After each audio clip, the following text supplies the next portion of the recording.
Welcome to Passionfruit, where we navigate life, purpose, and faith outside the box. I'm Mel. I'm Darcy. I'm Adjoa. I'm Max. And I'm Evan. Let's dive in.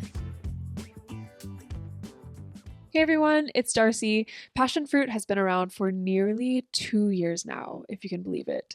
And we are moving into what has felt like the most obvious next step for us, even from day one, podcasting. As a group of 5 people, we have always been at our best when we are in conversation with each other.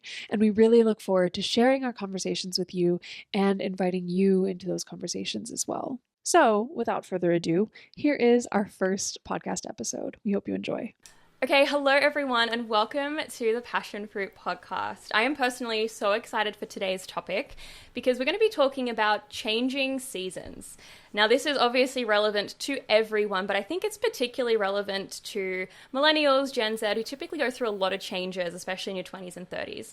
And recently, a lot of our Passionfruit team have been going through either recently big life changes or are about to go through really big life changes. So we wanted to talk about that and just relate on some, I think, very relatable questions. So to start with, I wanted to ask you guys, if you had to label the season of life that you're in right now, be as creative as you like, what would it be and why? So let me start with, let me see, who's had the most change recently? I think, Darcy, you've had a lot of change in your life recently. So let me ask you first, what would you name this season currently? I would name my season a season of redefinition. I think, and I did see these questions earlier today, and I did have a little journaling session about them. So I had some time to think about that. But I think it's redefinition, a season of redefinition, because a lot of the things that I felt like I used to believe in, and I'm not talking about like existential stuff, like things as simple as social media or like selling my art, like things like that I used to see my life heading in this very specific direction. I'm feeling a lot of change in those areas now, and kind of feeling my heart being tugged in opposite directions.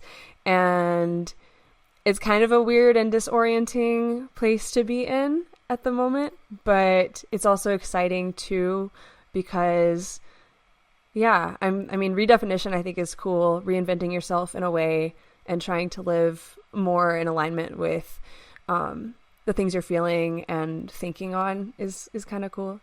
I know you said I have a lot of change going on recently.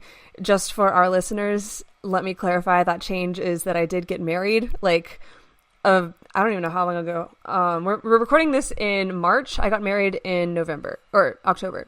So however many months ago that was, but I don't know necessarily if my season of redefinition has a whole lot to do with that, except for the fact that like now I'm a wife, and that's a literal redefinition. But I think the places in life that I'm feeling it more are like my art career and also religion and religious beliefs as well. But yeah. Yeah, that's really interesting how it's like not related necessarily to your big life transition, but kind of these things happen organically sometimes at the same time. Mm-hmm. How about you, Evan? You know, actually very similar to Darcy. Now that I hear you say that, very similar. I would say less of a pretty, it's not as pretty as my answer to the first time you did this. And I was like, oh, earth tones or whatever. It's very much just a season of joy and discomfort. Is what I would say. Both at the same time. Joy because I'm content with the discomfort, I think. Because the shifts that I am experiencing, for context, like Darcy gave, I'm a grad student. I'm in a very rigorous doctorate program right now. And I am like a new clinician as well, like I'm a clinician in training, and so, and then there's just like other things, like I'm experiencing a lot of joy in my love life, you could say. It's really good, it's really fulfilling. And then on the flip side, similar to Darcy, wait, no, that sounded weird. It sounded like I'm saying that you're not in a good place in your love life. That's on the flip side. No, but what I meant is that I'm also in a place where I am very much redefining how I understand faith and religion and things like that. And that can be very uncomfortable. Because I thought I already went through this stage of what people call deconstruction. I thought that happened already for me in 2022, but that was clearly just the beginning. So now I just feel like everything is just coming up at once. And so it's just a lot happening at once. So joy and discomfort is what I'd say. Very uncomfortable. It's a beautiful perspective to be able to hold both of those in tension and to recognize that they're both happening. Very like psych student of you to recognize Thank you. that. Yeah. Adjoa, how about you? What's your season right now? I would say going global. Period. Wow. I think because of my unique background, and for context, Max and I did a video on this. I am biracial, so English and Irish and Ghanaian, and I was born and I've grown up in Australia. And I think that having that unique background has really made me always see myself as not belonging to like a specific place. And so I've always been interested in other cultures, in other countries, the way that they run.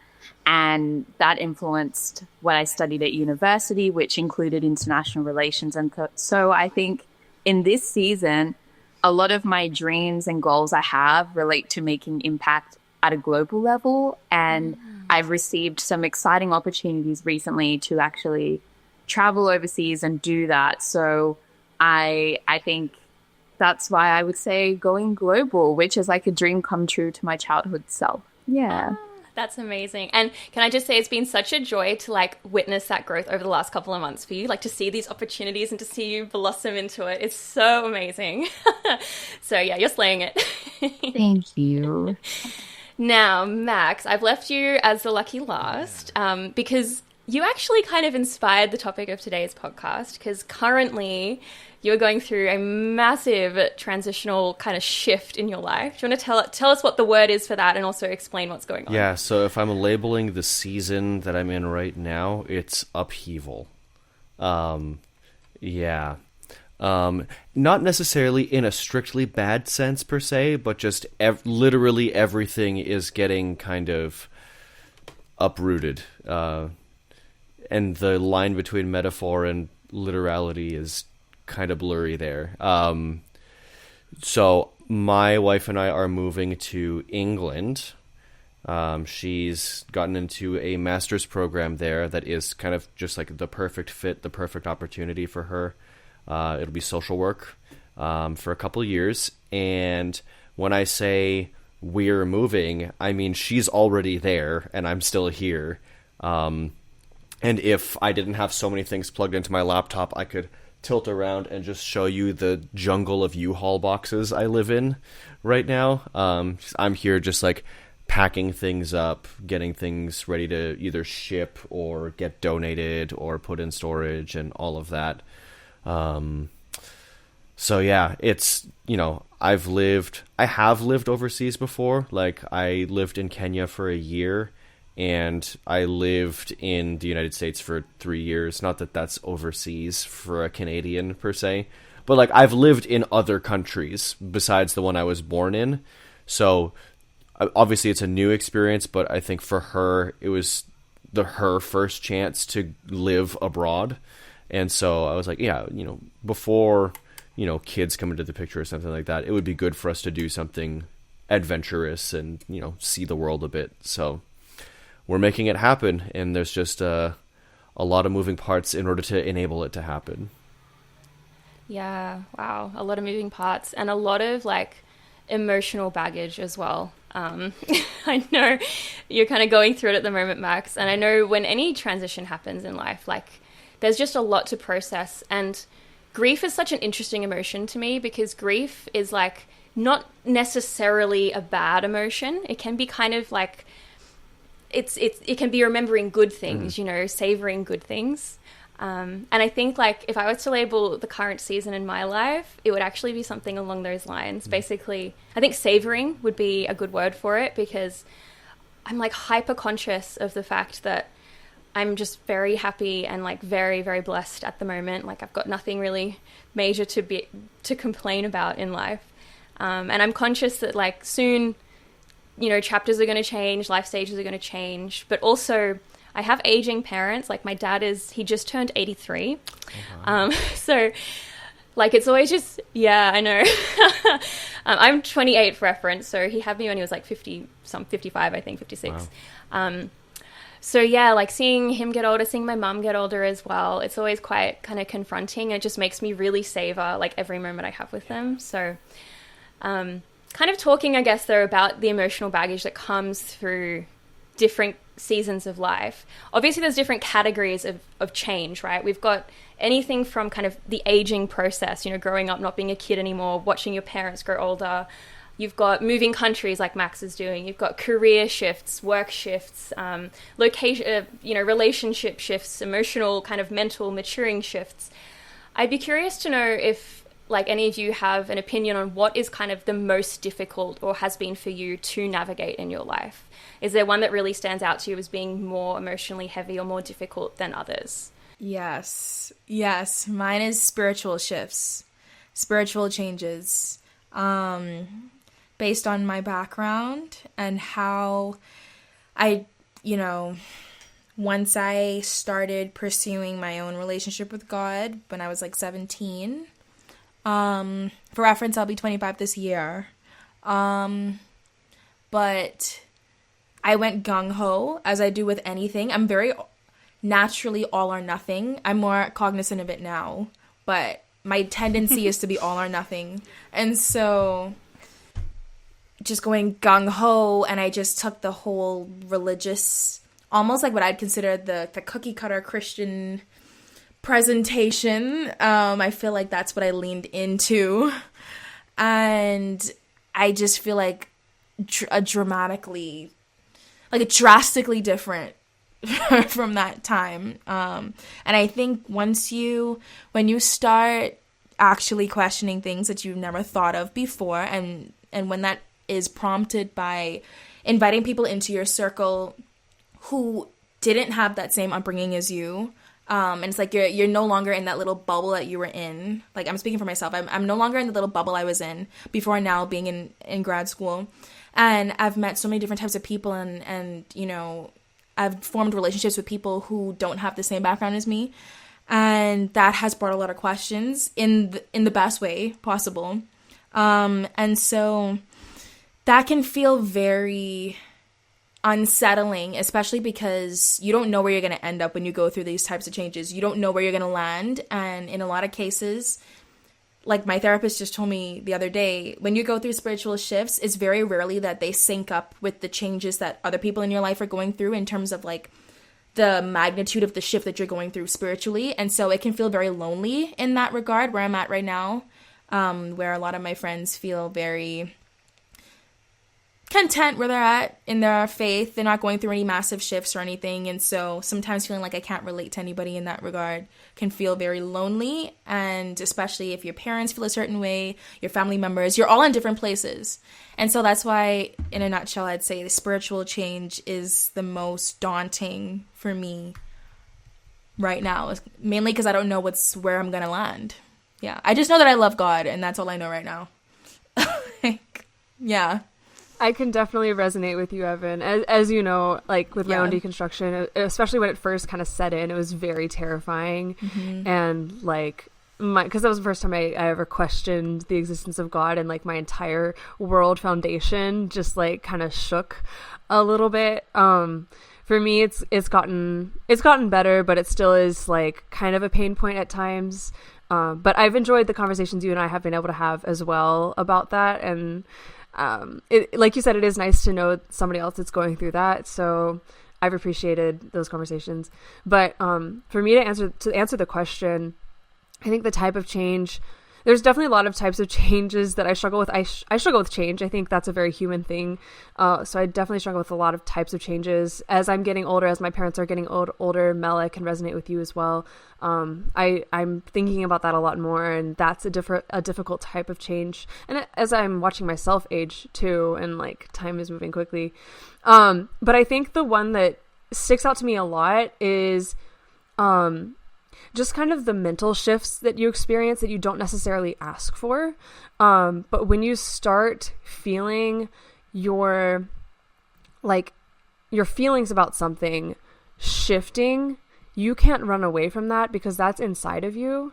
So, and this could apply to a lot of different categories of change, I guess. It could apply to spiritual, religious change. It could apply to relationship change. But when you feel like your heart isn't in something anymore, but you want to be there, but you just don't feel it anymore, that's really difficult to navigate, because even though I don't think you can run away from most change, I think that mental change is like the hardest one to run away from, since it's literally within you. Yeah, absolutely. And it's interesting that, like, I guess mental and spiritual changes are kind of very hand in hand, right? When you're deconstructing, it's a very like logical but also emotional process. And from what you guys are saying, it almost sounds like that has been the hardest for you, not only because you don't know where you're going to end up, as you said, Evan, like that's massive, but because it affects every aspect of life. It's not just, you know, the box of your relationships or the box of your job. It's like, if my belief changes, I might have to I might have to get out of my relationship and change my job and change my friendship circles and like...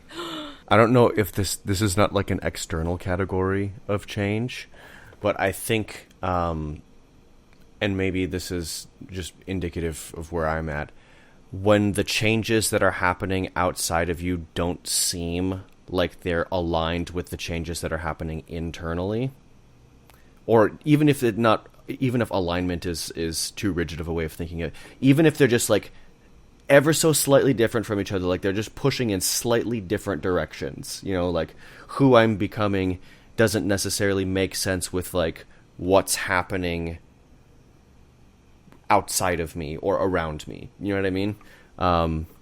Yeah, maybe alignment is a good way to think of that. Do you feel out of sync? Yeah, I guess it depends, because it's sync with what, right? Like, I feel internally in sync with myself. Like, I'm learning about myself all the time. I understand the kind of person I'm becoming, but I don't necessarily...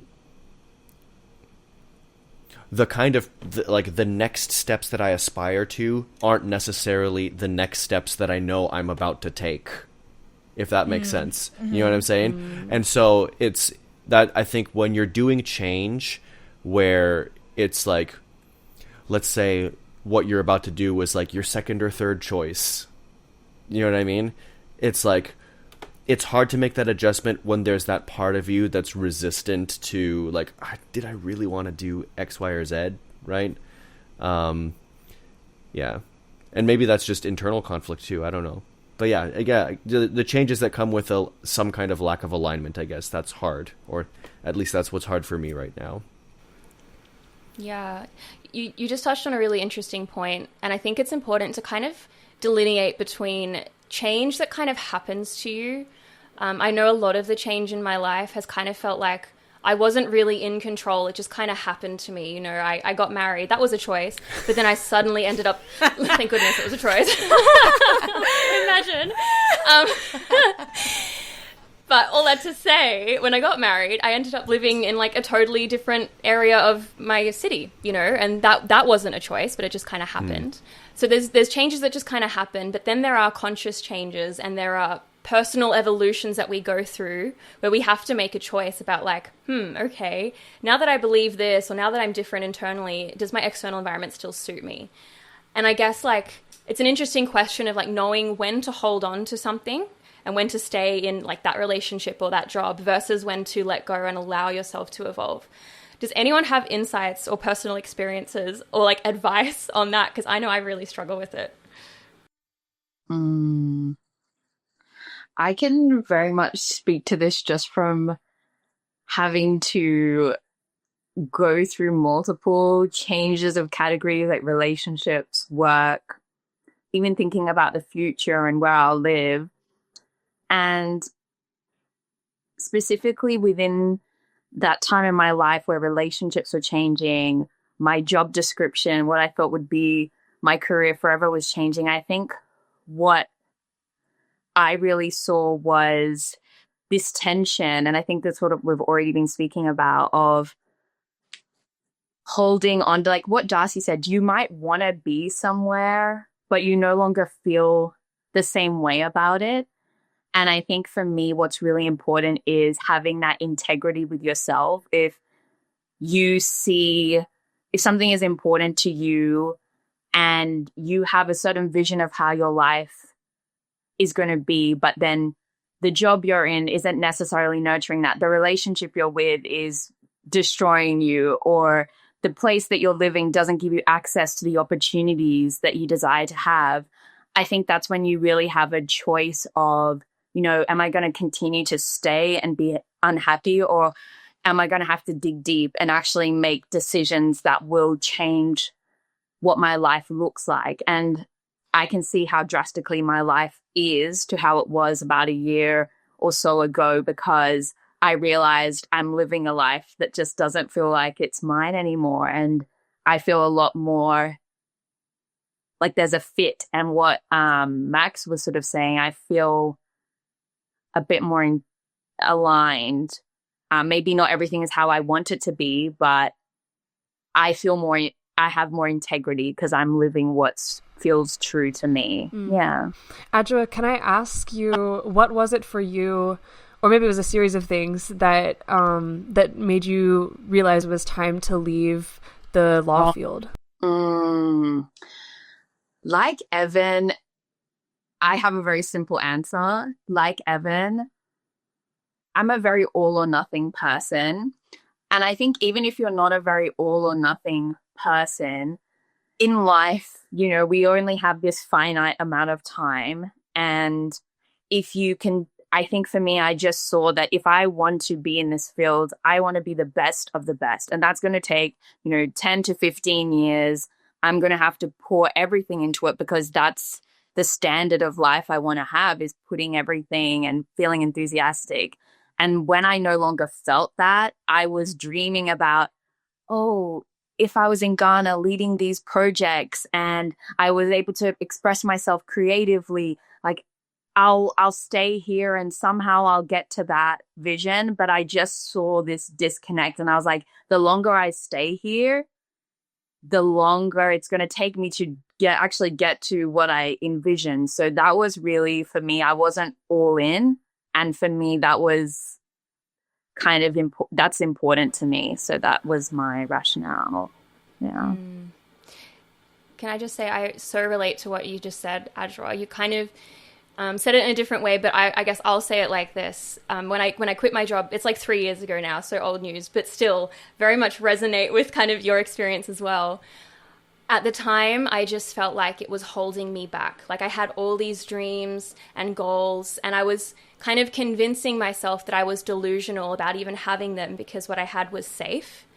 And I think as soon as you start doing that, like that's a major red flag, right? So whether it's a relationship where you're kind of like, I guess I should put myself in a box to kind of fit into their expectation of me, or a job where it's like, I guess, probably my dreams are silly. It's like, no, like allow yourself to grow, allow yourself to have those experiences. So I think, when you feel small or when you feel held back, for me at least, that's the time when it, like, you should let go. I have something to add here for this question. Again, the question of how do you know when it's a healthy time to move on from an existing season? In my notes, I literally wrote, this question triggers me, because when I think of this idea, I think of the phrase like trust your gut, or when you know, you know. Like these are very popular today, and to a certain extent, I think it's good that we're encouraging people to trust themselves and trust their guts and trust their strong emotions.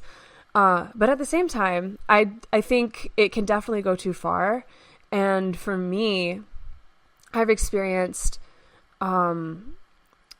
times where I've felt like I'm getting a gut feeling, but it's really just anxiety or fear that's just trying to get me away from a situation that's scaring me. Or to give you a very concrete example, you guys all know this, I believe, but when I got engaged to the person I'm now married to, I got really, really, really anxious after that, like extreme worst anxiety I've ever felt. And it further scared me because I was thinking, is this my gut telling me that this is the wrong decision? And so that made me even more anxious, because I didn't want to leave the relationship. Like, I loved Delano and I knew we were really good together, and I had already known, like, I think I'm going to marry this person. But with those really strong feelings and with that narrative of trusting your gut, and listening to your emotions, like, that really got to me and made me start overthinking. So I think it's worth saying, like, when you're sensing something that you think maybe is your gut, maybe it is pointing you in a direction, I would say make sure you're not just listening to your emotions and you're really examining those and checking yourself whether you're feeling these things again because of fear or because of anxiety, or if they're actually based in facts and evidence. And what you guys were describing, Mary Ellen and Adjua, it sounded like those were like evidential reasons to leave your jobs, to move on to something different. But yeah, I think it's worth saying that you should be careful as well.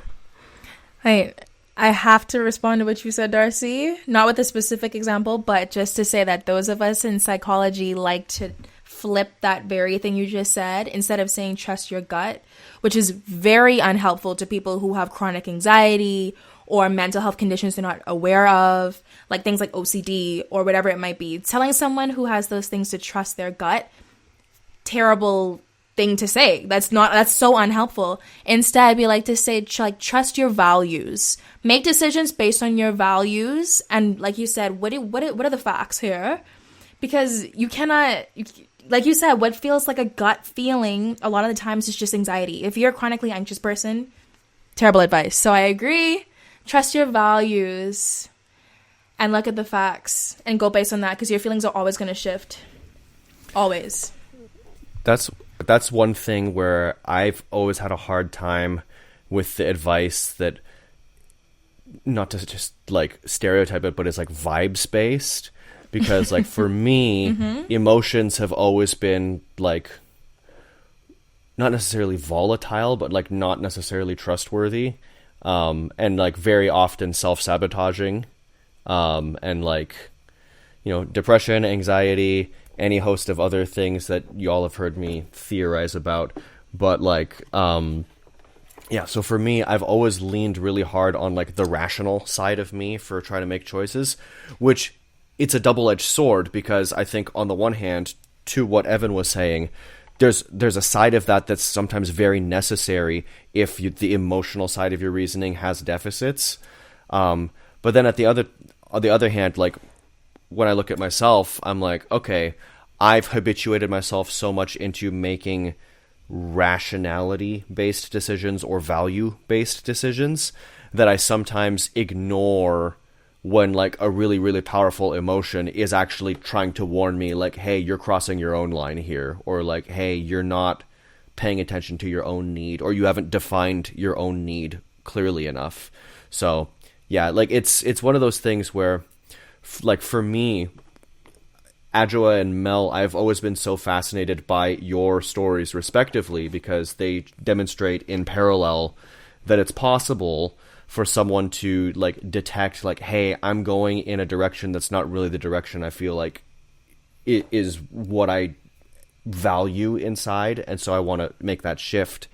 And for me, and I don't see, this is the thing, the rational part of myself has already just been like, what you're about to say is an excuse. But for me, it's always just been like, if I want to eat, or if I want to like have a roof over my head, this is the most viable route I have to take, and it's not really like, I don't know how else to proceed and stay alive. Yeah. And that's probably catastrophizing. You see this? You see what I'm saying? I don't know how to trust the it's presenting the as you speak.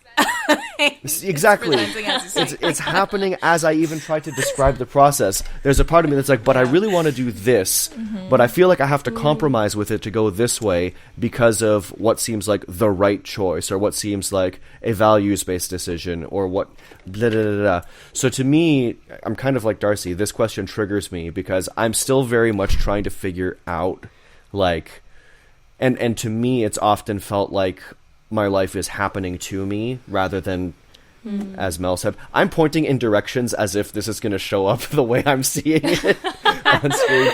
To our listeners. Yeah. No, but like, they can hear the direction you're pointing. But kind of to what Mel had said about, like, sometimes it feels like life is happening to you. Sometimes you're more like using your agency and being in the driver's seat. And I don't know that I've ever quite gotten to a harmony of those two things. So yeah. Maybe it doesn't exist. Maybe it's a false expectation. Maybe you just never know for real. You'll never know for sure. That's okay. Yeah. You just can't know. Yeah.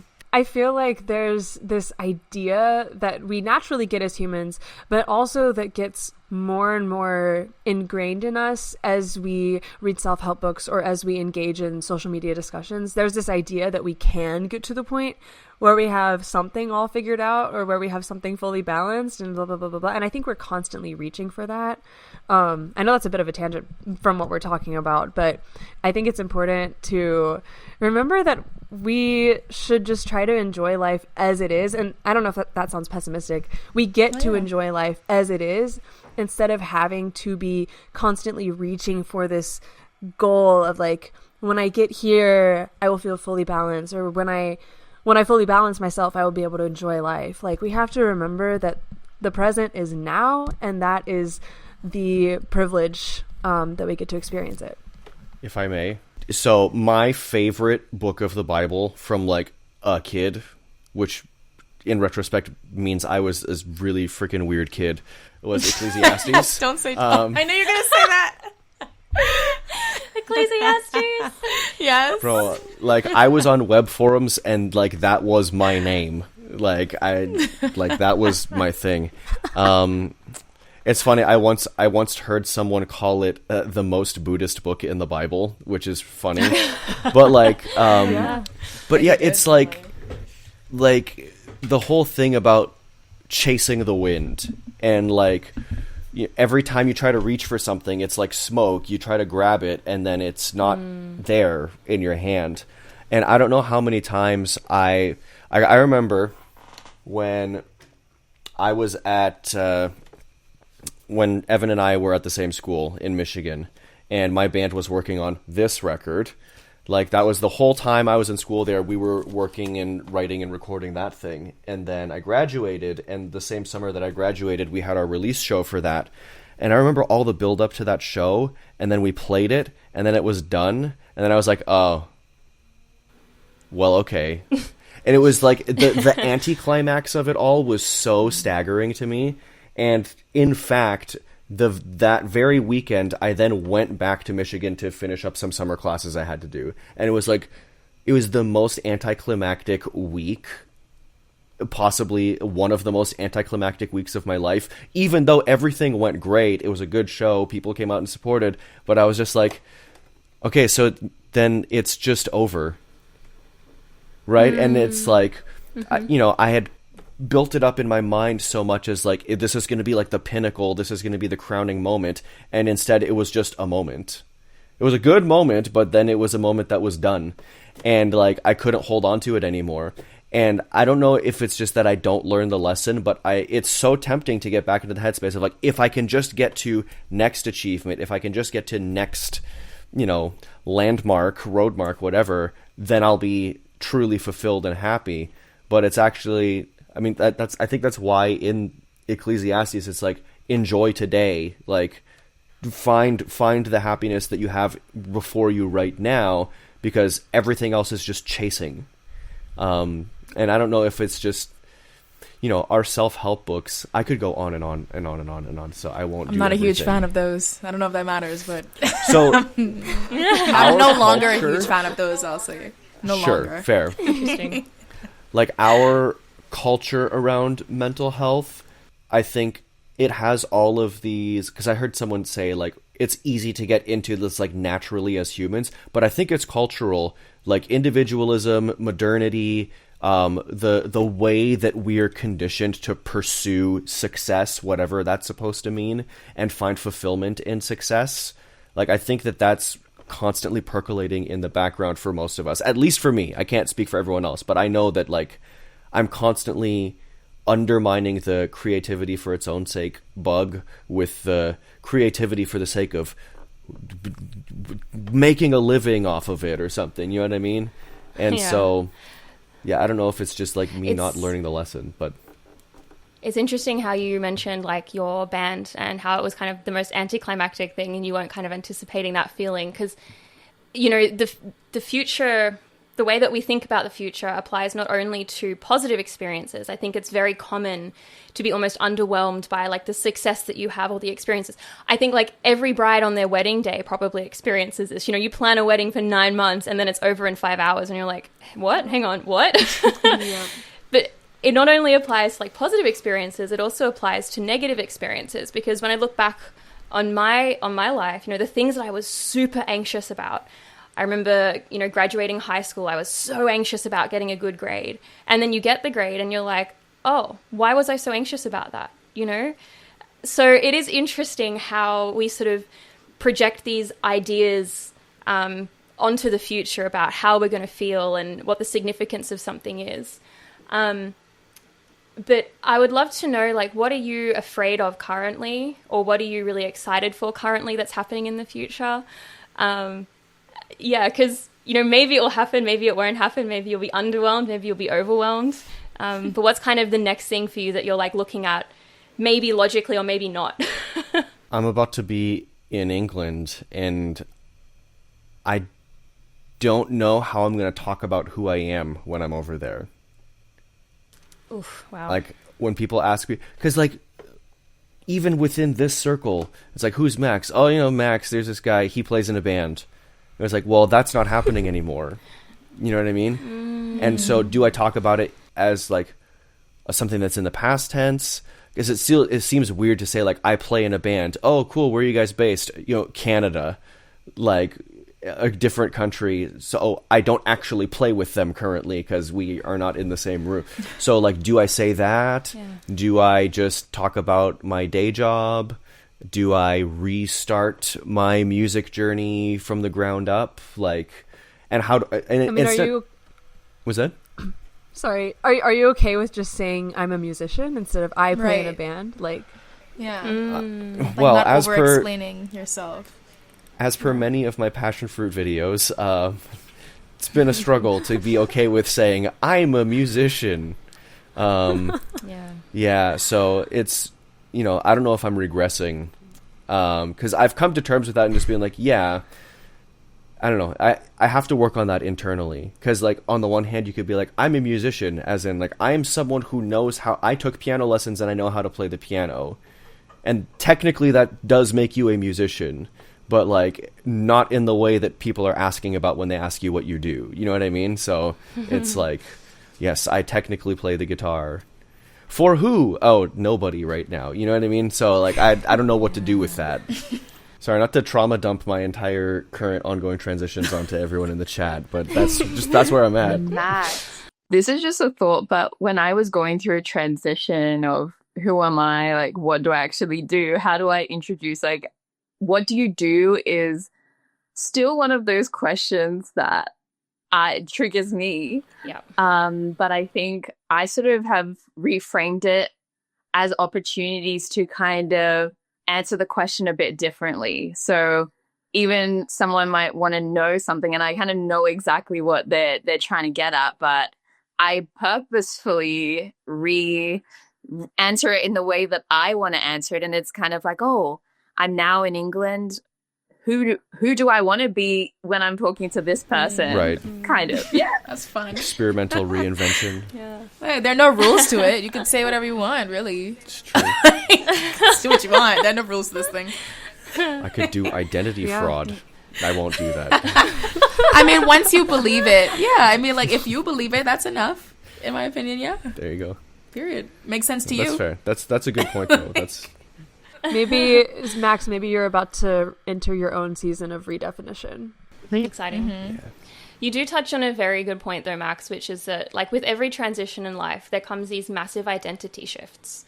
And that's difficult to process because if you like who you are currently, and I think most of us like who we are here, I think all of us like who we are, it's difficult. Like, Darcy, you've just become a wife. And I remember when I first became a wife, it was so weird to say that for like at least a year. Like, meet my husband. Hang on, what? My husband, you know? And yeah, that's the case for every season. And so there's so much grieving that happens. Like, I don't know, I was saying this to my husband the other day, like I kind of had this very melancholy kind of day. I don't know, I was just thinking about things way too much. And I said to him, like, every day of your life is almost like there's just all these moments of micro grieving, right? Because you're never going to get this day back and you're never going to like have that same conversation again. And you never know when it's the last time you're going to like have a conversation with that friend or like, you know, pick up your kid. Like there's always like these unspoken lasts that kind of happen in life. And so with that does come, you know, changing identities. And I don't know. Yeah, I've been really melancholy now. Sorry, but it's so real. I dealt with, I just don't know why getting engaged and getting married was so tough for me, but I dealt with some deep like grief as well after my wedding day and even towards the end of it because I didn't feel like I was like, I mean, you were talking about earlier, Mel, like many brides kind of deal with some level of that where it's like you've been working this so long and then it's over in 5 hours. I dealt with that. Like I got hit really, really heavy by that. And I actually was kind of processing this on my honeymoon a little bit. I was just sitting there and I was starting to feel that again, those like kind of sad feelings and being frustrated with the fact that my wedding day is now being tinged sad for me because I'm dealing with those emotions. And I looked up this article, I just looked up this topic online in general, like dealing with like having a fear of loss or losing time specifically. I was looking that up, just being super aware of how things go by super quickly. And I found this article where the lady who wrote it was saying that especially creative people deal with that a lot.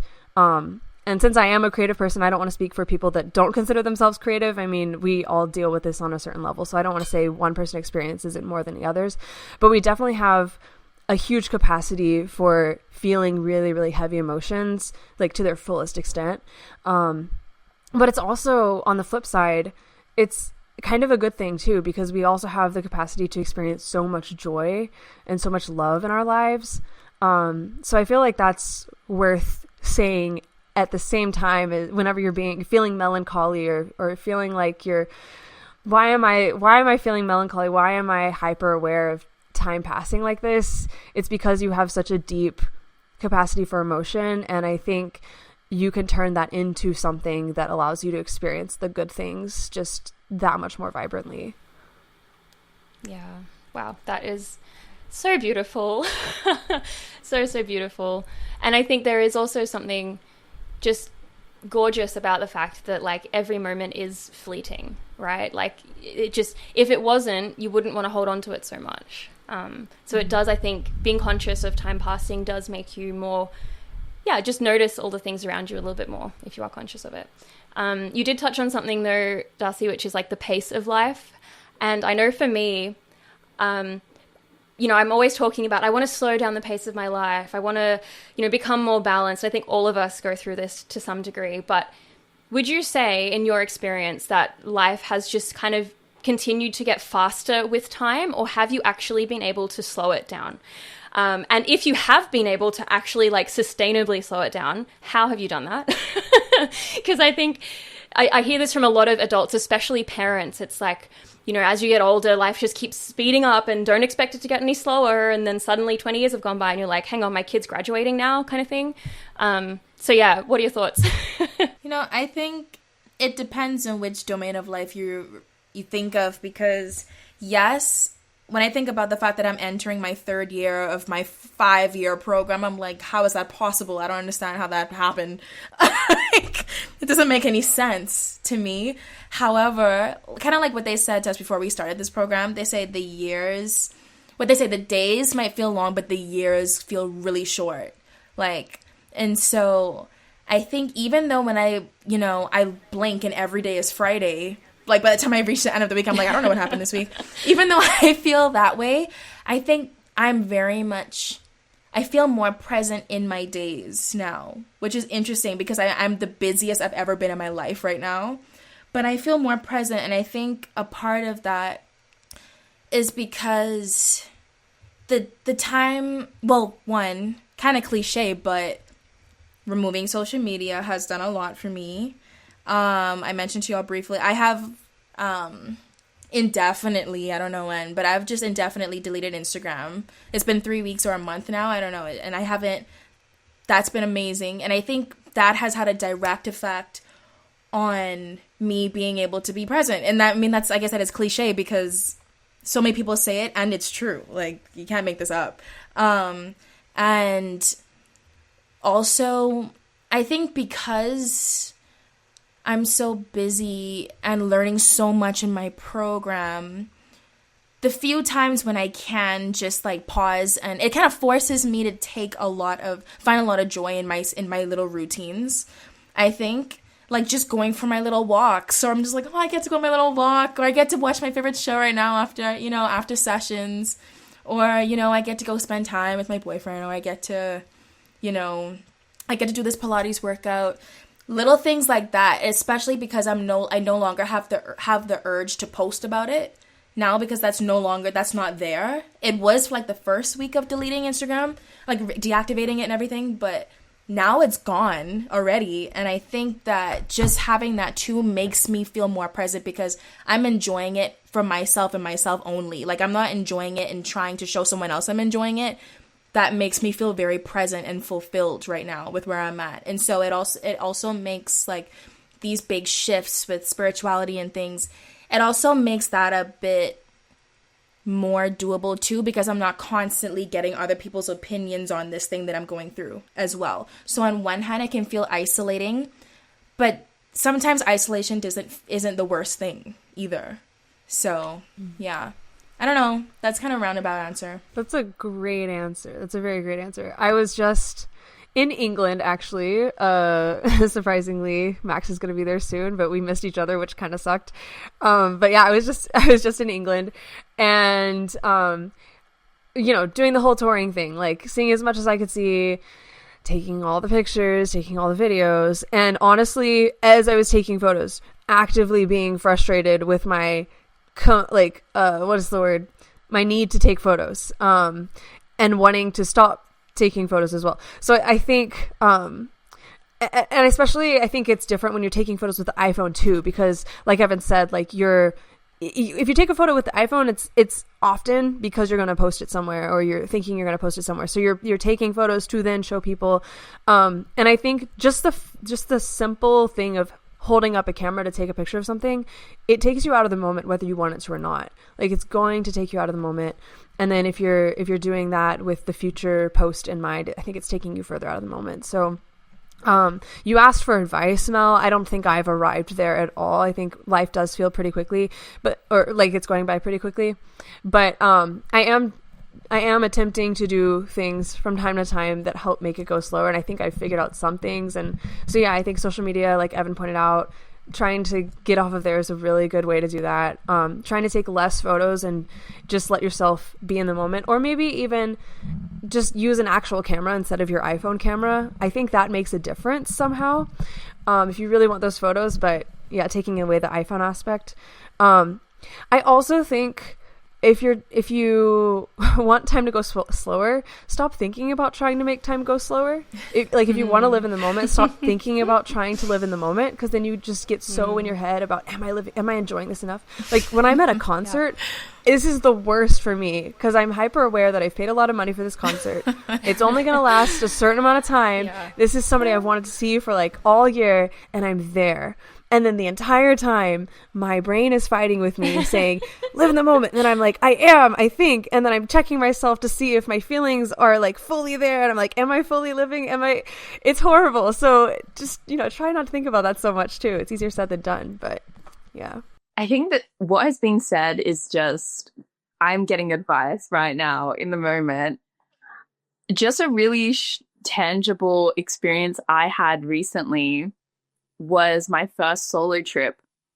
Before our Passionfruit trip, I went to New York, and it was a place I'd never expected to really find myself. But then when I was there, I was like, actually, this is surreal. I'm in New York City. And someone recently described it as such a dystopian place. And I definitely felt that. Like, it just doesn't feel completely real. And I think at the first few days, I sort of felt this pressure to do the touristy things and be going to see all these really cool places. But what I actually tapped into was just my natural introverted self, which likes to naturally take things, actually be observant and kind of process. So I just enjoyed sitting in Washington Square Park, looking at the students, just sitting there eating cheesecake and just realizing, wow, this is such a novelty. And I think just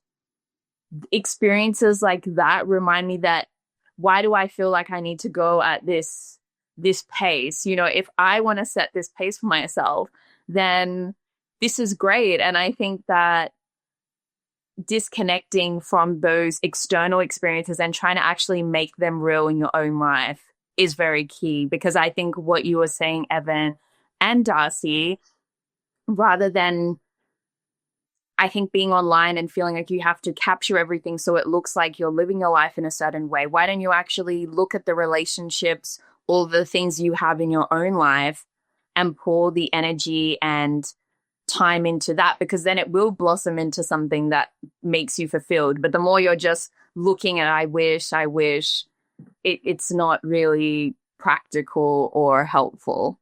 Yeah. Real quick to add to what Adjoa said, I feel like you're kind of talking about the idea of like going out there and having those experiences yourself. And I heard somebody say at some point, like, do the things that you know are going to make memories. And I think that'll make life seem like it's going slower, because you have more, like, I think memories kind of ground you. You have a week, and if you've made a memory during that week, if you've hung out with somebody, like, you're going to think about that. Your future self is going to think about that. Whereas you're not going to remember maybe the work you did or the time you spent scrolling on social media. Also, not to hate on work. I think work is important, and we need that for our well-being too. But that's like a different thing. But yeah, instead of like spending time scrolling on social media one night, have a conversation with a friend. Like, that's going to make a memory, and scrolling is not going to make a memory. Yeah. Oh, that is so good. And I think we live in a society now where we are ironically more connected and also more disconnected than ever. And obviously there's, loneliness epidemics kind of going around, at least in the media, we hear about this all the time. And I know for me, like, the day that I spend the least amount of time on social media is Saturday, which is the day I spend with all my friends. And I don't even have an impulse to want to like be on the apps those days. So there is definitely something to be said about social connection, in not only being more present, but also I think slowing down the pace. And I do wonder if maybe this kind of like societal language around time speeding up is maybe because we are becoming more disconnected. I don't know. It's just like a working theory. We'll see. Well, kind of to that point, when we did the Passionfruit trip, like I averaged significantly less time online, like on devices and stuff, just because there was so many conversations to be had with all of you that, like, things that would have normally just been like, oh, I need to look at, or I need to think about this, or I need to check this. It was like, I'm doing something more interesting right now, right? Because I've got my people. So yeah, period. Yeah, it's certainly really interesting that like the conversation around slowing life down always seems to bring up this idea of social media. Just like they're so interconnected, and obviously social media is a whole nother topic in itself, and we will do a podcast on that at one point, but or maybe multiple podcasts. Maybe every other podcast will be about social media, let's be honest. But yeah, like to kind of wrap up today, that one of my favorite lines in all of TV, cinematic, everything is by Andy from The Office. I think it's the final episode where he says, "I wish there was a way to know you were in the good old days while you were still in them." And every time he says that, I end up like actually like bawling my eyes out. Yeah, tearing up right now. Literally. But yeah, look, guys, thank you so much for sharing so vulnerably today. Obviously, life and changing seasons and all of that is a huge, huge topic and a very emotional one. And to everyone who's listening, thank you so much for joining us. And if you are going through a big life transition right now, just know you're not alone. Many of us are going through that as well. But also, just feel free to reach out on any of our socials. We're always happy to have that conversation and talk with you personally about what you're going through. So yeah, thank you for joining us. Is there anything else that I've missed that we should say to wrap up? Maybe if we can say our little tagline to finish up. 3, 2, 1. Let's keep growing. Clearly I'm rusty. Good luck, editor. Let's keep growing. All right, I'm just going to wrap it up quickly. Bye. Bye. 3, 2, 1. Stop. Well, that was very anticlimactic. Thanks so much for joining us today. We'll catch you in the next episode. In the meantime, let's keep growing together.